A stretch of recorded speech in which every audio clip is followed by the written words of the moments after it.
seperti serigala memiliki peran penting dalam menjaga ekosistem pada rumput melalui pengendalian populasi hewan herbivora seperti kelinci. Nah, sebab tanpa kehadiran hewan karnivora, dipastikan populasi kelinci tak akan terbatas jumlahnya tanpa ada yang menghalangi. Kalau kita melihat yang namanya piramida makanan atau rantai makanan, ya kurang lebih lah hampir sama. Kalau untuk piramida makanan kan ini membicarakan tentang yang namanya proses rantai makanan juga ya, atau hubungannya dengan aliran energi juga bisa. Nah, kalau misalnya rumput itu kan produsen yang menduduki taraf tropik pertama atau paling dasar. Lalu kalau kita lihat di soal ini ada kelinci, untuk makan kelinci dimakan sama serigala. Nah, jikalau serigala ini jumlahnya menurun atau hampir punah, bagaimana atau apa yang akan terjadi terhadap kelinci? Nah, yang namanya piramida makanan otomatis konsumen satu ini akan bergantung terhadap terhadap produsen. Konsumen satu, konsumen dua akan tergantung pada konsumen satu gitu ya. Nah, jadi ini mereka itu mau nggak mau saling keterikatan, tidak bisa hidup secara terpisah atau hidup secara tidak berhubungan, karena ini yang namanya makhluk hidup semua itu pasti akan saling membutuhkan. Nah, jikalau kelinci ini jumlahnya melebihi batas ambang standarisasi, otomatis ini rumput akan punah. Yang tadinya jadi jika ada satu kepunahan pada satu taraf tropi ya, jika akan mengalami satu kepunahan pada taraf tropi, berarti ini akan memunculkan kepunahan pada taraf tropi yang bisa di bawahnya atau di atasnya ya. Jadi untuk yang atas betul, bawah betul berhubungan. Jadi jawabannya yang A.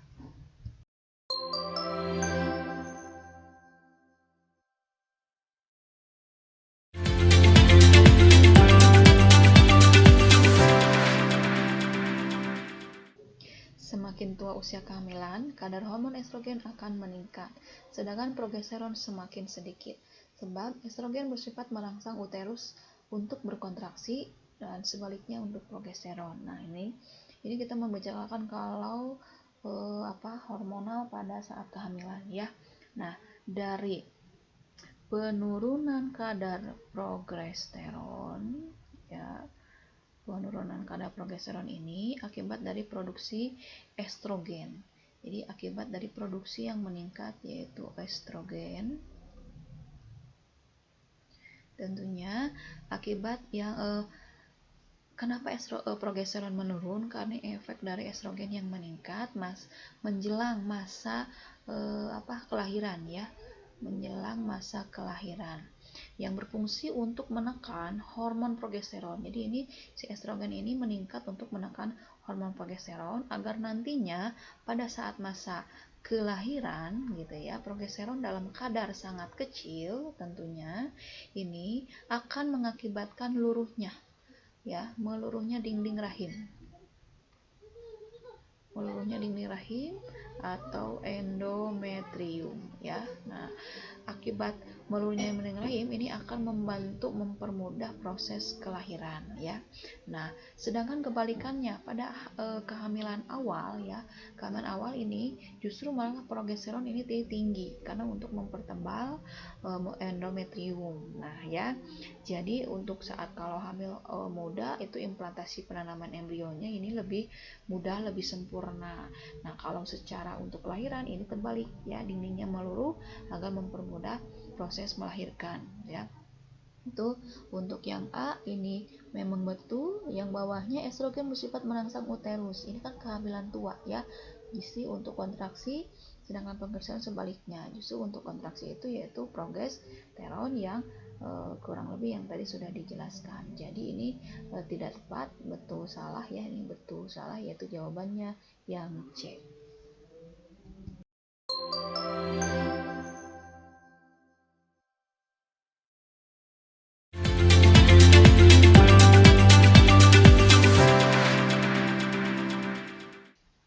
Manakah pernyataan berikut yang terkait dengan kaidah biologi? 1. Orang yang berpuasa banyak menghasilkan ADH. Nah, apa hubungan yang berpuasa dengan ADH? Ketika kita berpuasa Berarti kita selama 12 jam menghentikan nutrisi yang masuk sama cairan yang masuk. Nah, kalau istilahnya berpuasa ini kita akan memunculkan yang namanya atau mengalami yang namanya kehausan. Nah, haus itu kenapa bisa muncul? Nah, haus itu artinya ini adanya kekurangan atau sedikitnya menurunnya cairan tubuh. Ya. Nah, saat cairan tubuh ini menurun, maka ada proses itu efek dari yang namanya peningkatan hormon antidiuretik. Antidiuretik ini dia tugasnya untuk memacu reabsorpsi atau memacu penyerapan air di ginjal. Saat kita haus, itu ada bagian otak di dalam yaitu yang disebut dengan hipotalamus. Hipotalamus ini bagian otak yang memacu rasa haus sehingga hipotalamus ini akan memerintahkan kepada ADH untuk dihasilkan dengan jumlah yang banyak yang mengalir ke seluruh tubuh kita lewat darah sehingga sampailah yang namanya rasa haus itu diterjemahkan oleh bagian otak ya itu. Jadi ini sangat betul sekali. Kedua, kerusakan reseptor insulin menyebabkan produksi ATP berkurang. Nah, saat insulin rendah ini berarti dia tidak mampu lagi untuk menurunkan kadar gula. Kadar gula jika tidak terkontrol dengan baik oleh insulin, tentunya ini akan menyebabkan kadar gula ini akan terbuang. Berarti ini harus melewati yang namanya organ ginjal. Nah, saat ginjal itu dia mengalami limpahan gula yang terlalu besar dari darah akibat insulin tidak mampu mengendalikan kadar gula dalam darah, sehingga ginjal ini dia akan menyaring sebagian gula dan dan tidaknya tersaring oleh ginjal, sehingga di dalam urin ini akan ada kadar glukosanya ya. Nah, kalau banyak gula yang terbuang berarti otomatis si gula itu sedangkan 100% dibuat untuk energi. Jadi glukosa itu 100% harusnya dibentuk total menjadi ATP gitu. Tapi karena ini terlalu banyak dilampaui di darah sehingga malah sebagian terbuang. Jadi otomatis ATP akan berkurang. Jadi efek yang biasanya ini kan penyakit diabetes mellitus ya, jadi lebih cenderung gampang lemas sekali. Jadi boleh 3 hormon kortisol berfungsi menjaga tekanan darah. Hormon kortisol ini dihasilkan oleh yang namanya kelenjar adrenal. Nah, kalau membicarakan adrenal berarti ini urusan sama dengan gula juga. Nah, kadar gula ini bisa memacu tekanan darah. Ini memang betul memacu ya. Protein tidak terdapat dalam urin harus karena protein itu masih zat yang berguna, tapi kalau protein ini sampahnya protein atau sisanya kita sebut dengan urea dan amonia yang wajib ada di urin. Kalau masih statusnya protein berarti tidak boleh ada di urin. Untuk jawabannya 1, 2, 3, 4 yaitu yang E.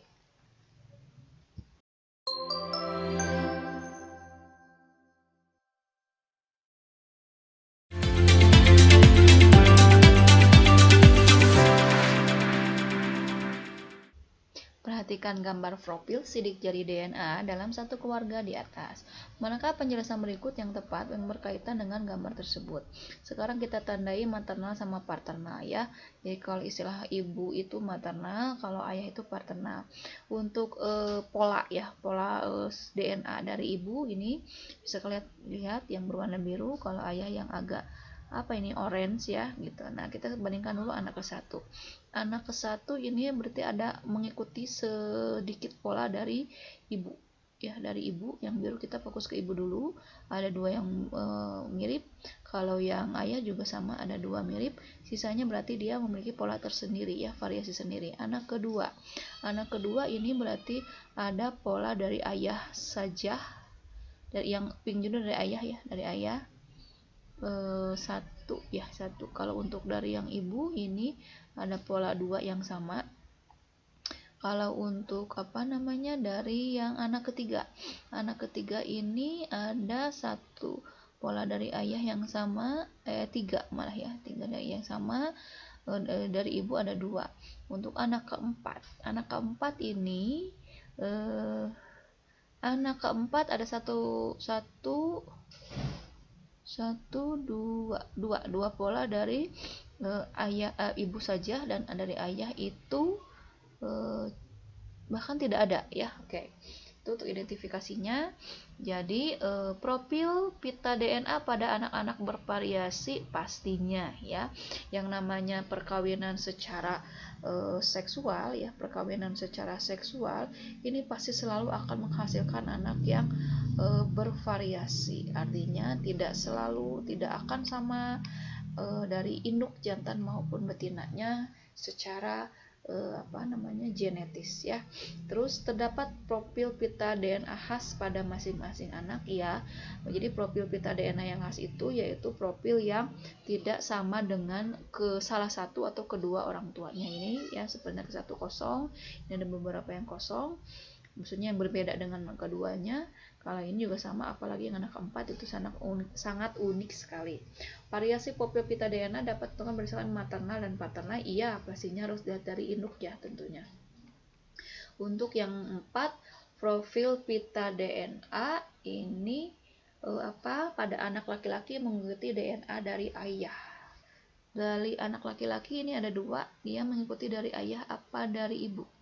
Kalau dari ayah mengikuti ayah ini kan cuma 1, 2 saja.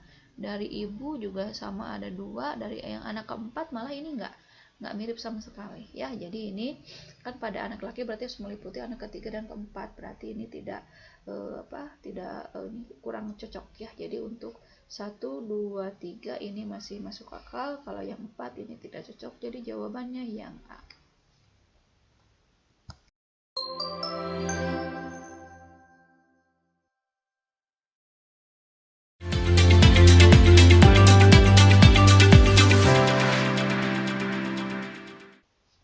Fermentasi merupakan teknik bioteknologi konvensional ya, yang banyak diterapkan atau dikenal di kehidupan sehari-hari. Pernyataan mana yang berikut menjelaskan tentang fermentasi? Terjadi modifikasi DNA substrat apa tidak? Kalau DNA substrat ini berarti kalau modifikasi DNA substrat ini masuknya ke rekayasa genetika.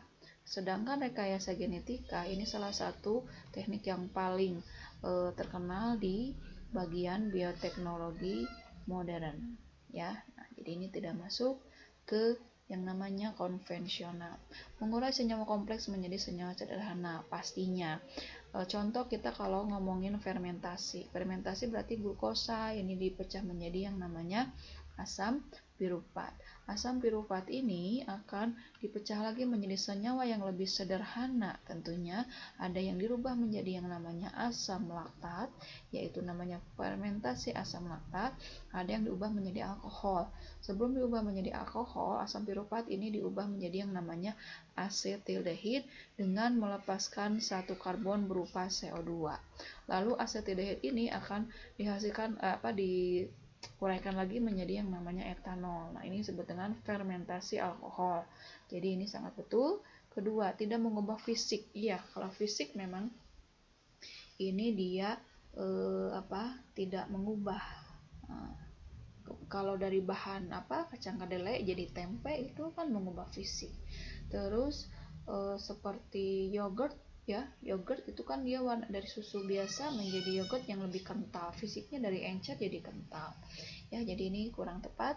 Menghasilkan asam dan gas ya, asamnya seperti yogurt ya, atau asam laktat atau asetildehid, dan melepaskan gas. Karena fermentasi itu khasnya yaitu adanya CO2 yang dilepaskan. Jadi jawabannya 2 dan 4 yaitu C.